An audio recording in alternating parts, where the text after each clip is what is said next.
By this. So why put the price tag on there that they can't afford? Because let me tell you something. People don't want you to have nothing. You might think people are in your corner and people are for you. They are not. There may be a select few that are. But people don't want you to have nothing a lot of times. People may say, how can you say that? Because there are people out there that don't want you to have anything. I didn't say everybody, so let me make my clarification for people out there that might be offended. I do want the best for people. I'm not talking about you. You're one of the good guys, a good girl. I'm talking about, I personally know there are a collected group of people out there. I don't know who they are, but they don't want you to have nothing. Yeah. You could think they do if you want to, but I'm telling you, because when you build things and you put ridiculous price tags on it, you go, and then they could go, people don't make enough money to afford this, but I'm still gonna put this price tag up here, and I know it's not gonna sell, but I'm just gonna let it sit here for 365 days. You know what? This world is messed up, but it's all because of humanity, because of the decisions that other people made who were in power that should not have been in power. That's why the world is jacked up. That's why people are out here looking stressed out and taking their anger out on other people and agitated and irritated and having to live with people they don't want to live with and be in marriages they don't want to be in and be in relationships they don't want to be in and situationships because they need that other person to pay half of the bills or all the bills. That's a bad situation. Like nowhere they go can they excuse me, nowhere they go can they have peace. They can't have it on their jobs. They can't have it in their homes. I guess people are out there about to drink themselves to death or whatever they're doing. I'm not, that ain't no knock or nothing, and definitely not a knock the Father. I would never do that. But I'm just saying I understand why people are doing what they do. They need some type of relief. They need some type of escapism. I understand. A mental break. Some of you women out there especially, you need a mental break from the men you living with, whether it be your spouse, your boyfriend, or whatever. And same thing for you brothers out there, no matter what your nationality. You need a mental break. Because let me tell you, I'm going to tell y'all, you know what causes premature aging? A lot of times, being with somebody you shouldn't be with. Because what they're doing, they're stressing you out and they're causing your body to react a certain way. They're causing you to hold your faces a certain way, to feel a certain way. That negative energy, I believe, is causing premature aging. That's the reason why you see some people, they got frown lines and stuff like that. Because they're disgusted with who they live with, I guess. And that's exactly what the devil wants for you. He wants your life to be miserable. He wants you to look older than you are. He wants you to go through premature aging. And all of it's by design. All of it. That's why you got to get with Jesus.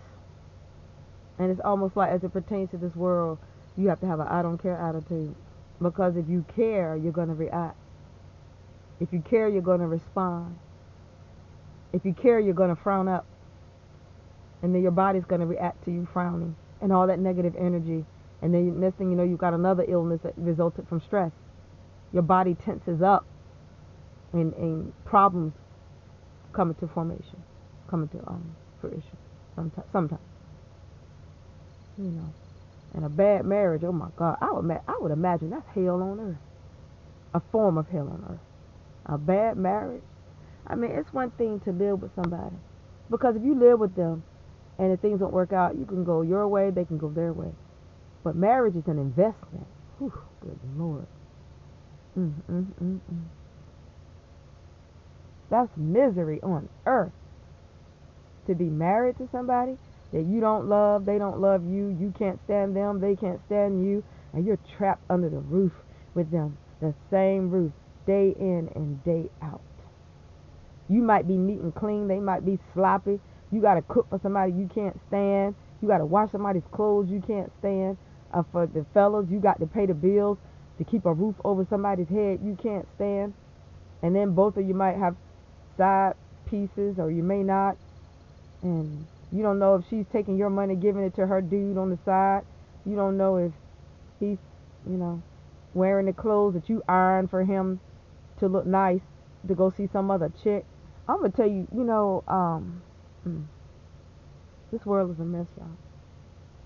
But whatever your situation out there, you're gonna have to give it to Jesus, like we all do, like we all do. But anyway, you guys, that's about all I have to say. I just had that on my mind, and excuse me, from yesterday. And I was just, like I said, I was just observing the couple. I don't know those people. I don't know nothing about them. They probably got a good marriage, but maybe he just was just saying something to her because the scanner, she scanned something wrong. I think I'm not saying he was mean or even looked mean or anything. No, I was just saying that from a single woman's perspective, that would have got on my nerves. I mean, I think one thing about being for people that are single, you get so accustomed to your own lifestyle the way it is. A lot of times you don't even want it to change, I would think, for some of you out there, because you have to make so many sacrifices. As I stated in another conference I did, you have to do double the laundry. You got to cook more food. You got to cook more times through the day, breakfast, lunch, and dinner. When you pack your lunch to go to your occupations or wherever you go, you got to pack somebody else's too. It's like whatever you're doing now as a single person, you're going to have to double what you're doing. So if you're tired now, if you're fatigued now, how you think you're going to feel with somebody else to take care of?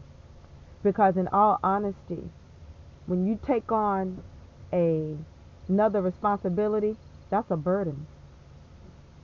It may seem like a joy in the beginning. Oh, I cooked him dinner and I washed his clothes. You're going to get tired of that. Even for you, I think, Lord, I'm not going to speak that on nobody. Forgive me. You might not get tired, honey. You might not get tired. But I'm just saying. Listen, and for you fellas, you might say, okay, I'm paying my car note right now. But if you get a wife, you might have to pay her car note and pay all the bills in the house. You might get tired of that. And then again, you might not. Because when you love somebody, it's not a burden. I don't think you feel like it's a burden. You feel like, I love this person. I want to do this. So y'all don't take me the wrong way. Okay? I'm just talking. But there are people out there, I feel like they feel like they've taken on a burden, or they went, what do you call it? It's a term they use. Got in over their heads. Because a lot of people out there would have been doing better financially had they stayed single. And then a lot of people out there are doing better financially now that they're married. So it's different strokes for different folks. And I took that term from I heard one of my favorite musical artists. He was doing an interview and he said different strokes for different folks. That was a good answer for the question he was asked. But anyway, you guys, yeah,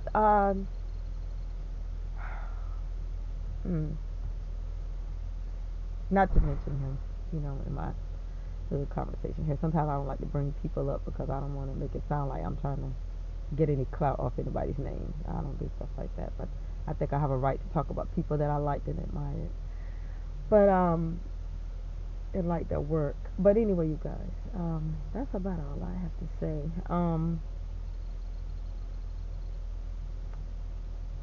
It's something to think about. But in the world we live in now, it's like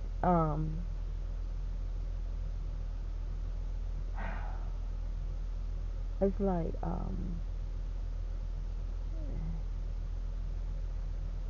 a lot of people probably feel like it ain't nothing to choose from out there, no way. I'm talking about men that think like men and women that think like women. And I know there probably are, but they're probably at home behind locked doors saying, well, it ain't nothing out there. So it's like, I don't know if everybody's like locked away off in their own homes and everybody's thinking the same thing. There's nothing out there. I don't know, y'all. I don't even think at this point people are even looking for compatible mates. Some people are, and I'm not saying there's anything wrong with that, because just because this world is the way it is doesn't mean that your wants, needs, and desires have changed as a human being. That's fine. That's how God created you all. Well, some of you, but I'm just saying, y'all. Earth is a cesspool. Earth is a I heard the word dungeon in my mind.